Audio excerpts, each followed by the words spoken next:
Hello and welcome into another edition of In the Bonus. My name is Jorie Mickens, host of the Full Court Report NBA show. And in the bonus, this is an extension of that show where we look at some marquee matchups throughout the week in the NBA, give some opinions, and just have some more content on the channel for you to listen to. And tonight I had the opportunity to watch the Philadelphia 76ers take on the Toronto Raptors, a game where the Philadelphia 76ers won 100-93, and the Toronto Raptors fall to 0-3 for the first time since the 05-06 season, a season where they started 0-9. And this was a defensive battle for both teams. Really, no one in this game could get going on either side. The Sixers shot just 38% from the field, while the Toronto Raptors shot just 36% from the field, and Philly shot 26% from three, while Toronto, they actually shot pretty well from three, 38% from downtown for them. But I have a lot of notes on this game that I could talk about. Last year, we mentioned defense, where really no one could score in this game. But last year, that was the focal point for the Toronto Raptors. They were one of the best defensive units in the NBA. They had the second best defensive rating in the league. But to start this season, they have not played the part whatsoever. They rank near the bottom of the league in nearly every defensive category to start the season. But that was not necessarily on display tonight in this game, as they did a very good job disrupting the Sixers offense all night. I thought Toronto did a really solid job hanging in this game and making it really competitive and really making Philly work for every basket throughout the night. A few tidbits, I guess, to start the game. This is a homecoming game for Kyle Lowry, the Philadelphia native, a former Villanova Wildcat. And I have an interesting take for Kyle Lowry if the Toronto Raptors continue to lose games to start the season, but I might get into that a little bit later. Also, to start the game, OG Anunoby, who I really like for the Toronto Raptors, he lost his contact lens early in the game, about a minute into the game, and as someone who wears contact lenses, I know how frustrating that could be, but he got a new one and was ready to play for the rest of the game.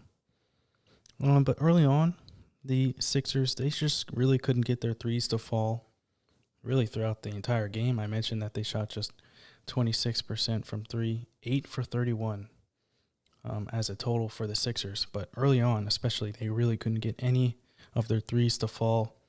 But in the paint is where they did most of their damage. Their first 8 points came inside the paint. And I thought it was a little foolish to watch them keep chucking up threes to start the game.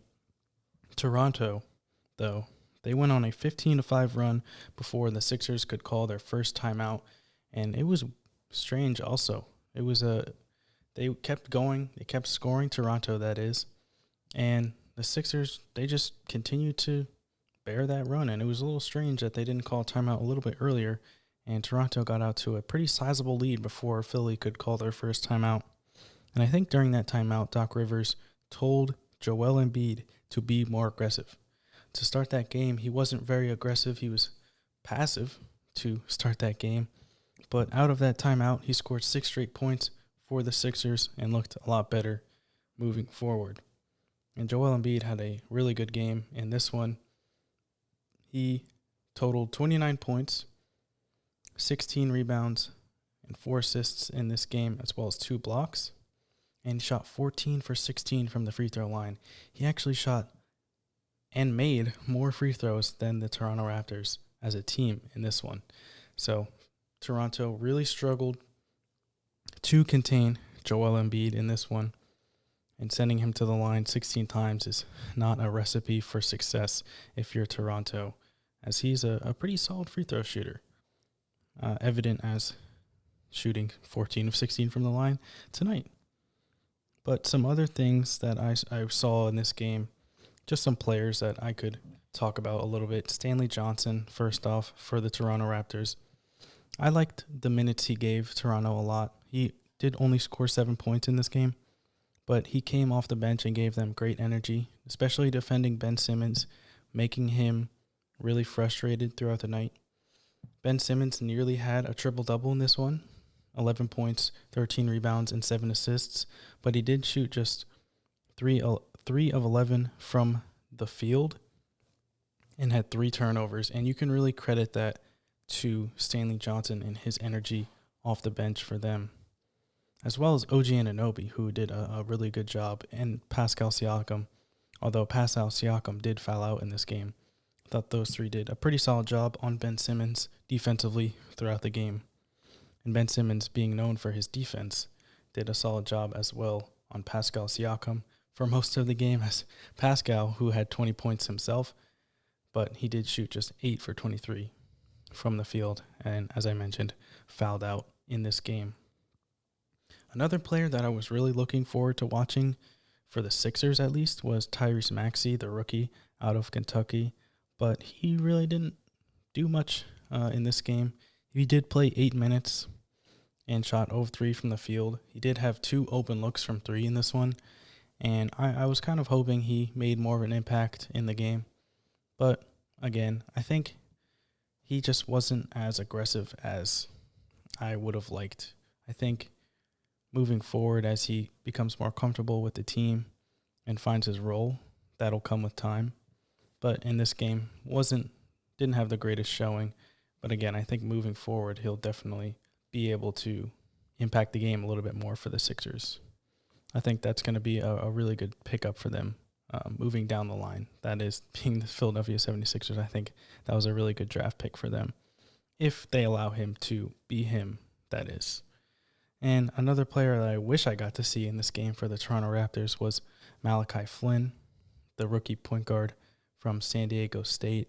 He didn't play in this game whatsoever, and I would have liked to see him play a little bit more, or play at all, really. But he did not play here. He didn't get in this game for the Raptors. Other than that, there was some other notes that I have, but I think the most controversial note that I have was the fact that there was a possession where Kyle Lowry inbounded the ball to Raptors center Aaron Baines, and Aaron Baines took one dribble, pump faked, got Embiid up in the air, and knocked down a deep three-pointer. And this was in the fourth quarter, so this was an important three-pointer for the Raptors. I believe it gave them the lead for the time being. But time went on, and Kyle Lowry was eventually fouled and sent to the free throw line. And he made a free throw, and points came off the board. And he was obviously very confused. What's going on here? Hey, I thought I just made that free throw. And it was said that the Aaron Baines 3 that happened, again, minutes before this, didn't count. And, you could probably go look it up yourself and make your own opinion, but I thought he got the shot off. It was very, very close. But he maybe had a fingernail left on the ball as the shot clock expired. And that really changed the whole momentum of the game. After that, the Sixers went on a pretty sizable run to extend their lead, and the Raptors just could never find their footing after that. So it was a very strange incident, something that I hadn't seen in quite some time, where a play is initially reviewed and said that the basket counts, only for minutes later for it to come off the board. I didn't even know that was allowed, but hey, that's what happened here. It was a very strange occurrence in this game. But yeah, other than that, I thought it was a very interesting game, a solid game I guess not so much a solid game offensively, but defensively, if you want to look at that, a solid game for both teams.